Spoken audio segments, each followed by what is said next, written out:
6 heures sur la plage de Courseulles-sur-Mer en Normandie. C'est un bien curieux débarquement qui a lieu 60 ans après celui des Alliés sur ce même sable chargé d'histoire.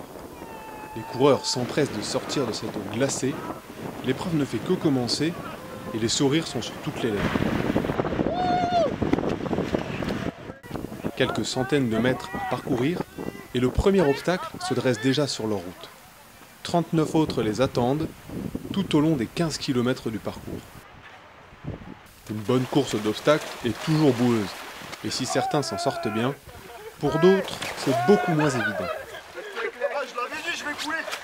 Rien de tel que le fameux mur pour se réchauffer, avant un petit parcours de saut d'obstacles dans cette région où les haras sont légion. Certains obstacles sont encore plus originaux, comme le souhaitait Jean-François Alcan, directeur de l'épreuve. On s'est dit tiens, on va organiser une course à obstacles, c'est un peu la mode, mais des obstacles différents et on va utiliser un endroit historique, chargé d'histoire et on a choisi la plage de Juno Beach. Il y en a pour tous les goûts et même les footballeurs sont comblés. Les kilomètres s'enchaînent et ce n'est pas un bain glacé qui inciterait à ralentir l'allure.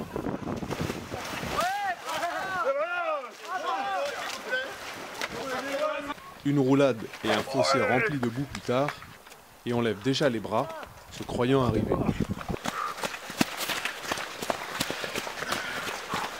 Mais il faut encore tester ses forces, s'il en reste, avant de s'écorcher les genoux sur les cailloux qui parsèment le sable.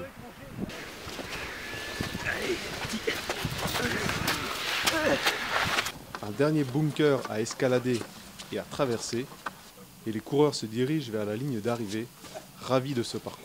C'est super bien passé, ouais. C'était génial. C'est éclaté. Très beaux obstacles, de la boue à foie, des traversées de rivière, super. À l'année prochaine. À l'année prochaine. Ça. Trop bonnes choses à manger. Super, très bonne. On s'est éclaté.